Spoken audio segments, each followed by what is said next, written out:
ഇന്ന് തന്നെ ഡൗൺലോഡ് ചെയ്യൂ. കാണൂ നിങ്ങളുടെ ഫേവറേറ്റ് ഷോസ്.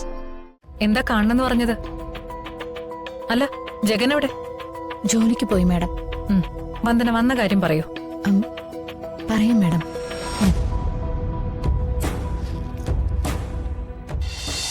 ഞാൻ ചന്ദ്രികയുടെ അടുത്തതൊന്നും ഇതുവരെ ഒന്നും മറച്ചു വെച്ചിട്ടില്ല. ജോലി നഷ്ടപ്പെട്ട വിവരം ചന്ദ്രികയെ അറിയിക്കണോ? എത്ര കാലമെന്ന് വെച്ചാ അത് മറച്ചു വെക്കുന്നത്? ജോലിയില്ലാതെ ജോലിക്ക് പോകണമെന്നും പറഞ്ഞ് പാവൻ ചന്ദ്രികയെ കൊണ്ട് ഇങ്ങനെ ഭക്ഷണപ്പൊതി ഒരുക്കിക്കുന്നത് വലിയ പാപമാണ്.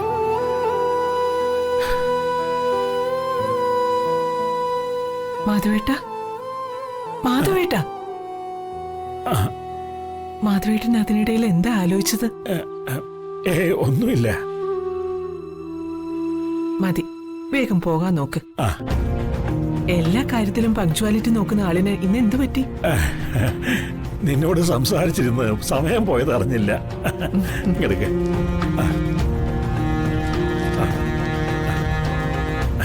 അപ്പൊ പോയിട്ട് വേണ്ട ചന്ദ്രു.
ഭക്ഷണപ്പൊതിയും വാങ്ങി അച്ഛനത് എങ്ങോട്ടാ പോകുന്നത്? ജോലിക്ക് വരണ്ടെന്ന് ഞാൻ മുതലാളിയെ കൊണ്ട് പറയിപ്പിച്ചതല്ലേ? അച്ഛനവിടെ ജോലിയില്ല എന്നുള്ള കാര്യം ഉറപ്പാ. എന്റെ അറിവിൽ വേറെ എങ്ങും സെക്യൂരിറ്റിയുടെ പണി കിട്ടിയിട്ടുമില്ല. പിന്നെ ഏത് ജോലി? എങ്ങോട്ടാ ധൃതി പിടിച്ചുള്ള ഈ പോക്കെന്ന് മനസ്സിലാവുന്നില്ലല്ലോ.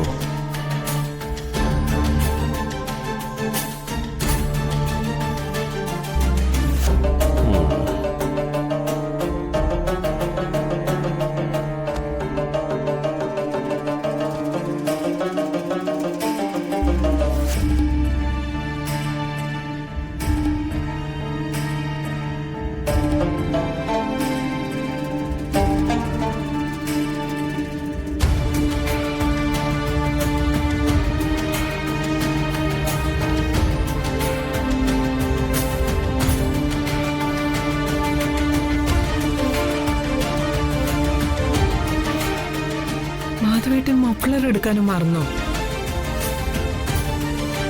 മാധവേട്ടൻ ജോലിക്ക് പോയി കഴിഞ്ഞല്ലോ.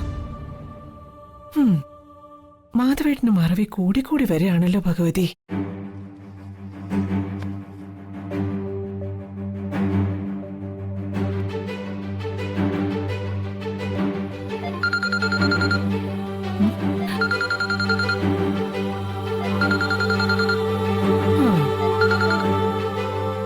ഇന്ന് ഫോൺ എടുക്കാനും മറന്നോ? എന്തു മറന്നാലും ഫോൺ മറക്കുന്ന പതിവേ ഇല്ലല്ലോ. ഇപ്പൊ അതും മറന്നു. മാധവേട്ടന്റെ മനസ്സിൽ എന്തോ ഒരു സങ്കടം ഉള്ളതുപോലെ. എന്നെ മറിക്കുന്നത് എന്തോ ഉള്ളിക്കിടന്ന് ഇളകി മറിയുന്നുണ്ട്. അതെന്താണെന്ന് കണ്ടുപിടിക്കണം, പരിഹാരം തേടണം.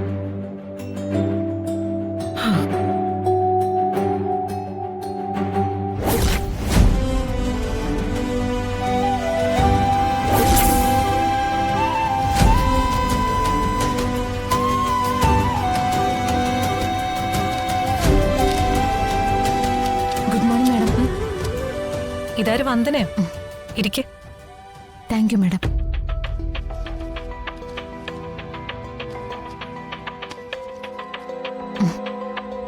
എന്താ കാണണമെന്ന് പറഞ്ഞത്? അല്ല ജഗൻ എവിടെ? ജോലിക്ക് പോയി മാഡം. ഉം. വന്ദന വന്ന കാര്യം പറയൂ. പറയാം മാഡം.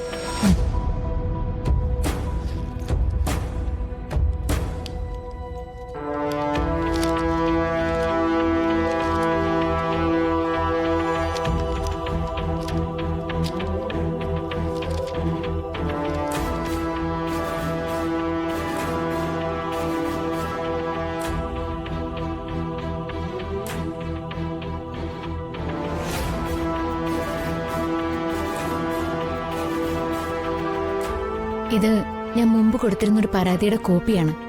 ഉം. രാജീവ് മേനൻ സാറിന്റെ ആക്സിഡന്റ് മരണത്തിൽ പുനരന്വേഷണം വേണമെന്നായിരുന്നു പരാതി.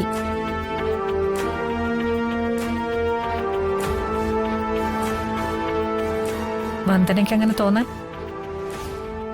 അല്ല, രാജീവ് മേനോന്റെ മരണത്തെക്കുറിച്ച് അന്വേഷിക്കാൻ വന്ദന തയ്യാറായതിന്റെ കാരണം?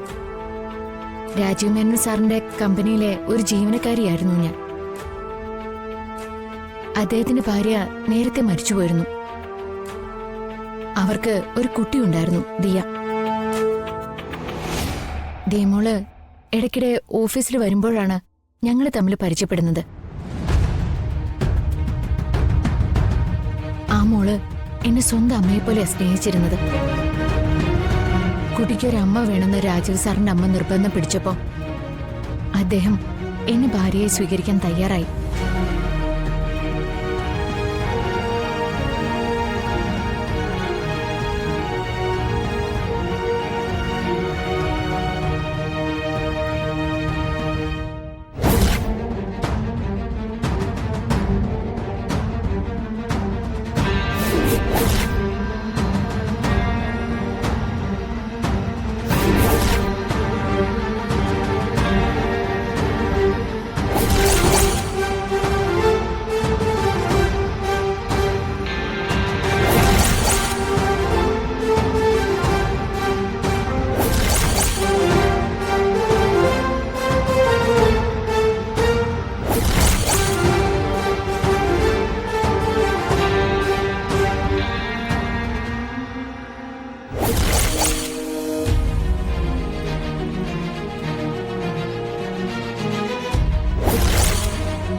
കൊട്ടാരം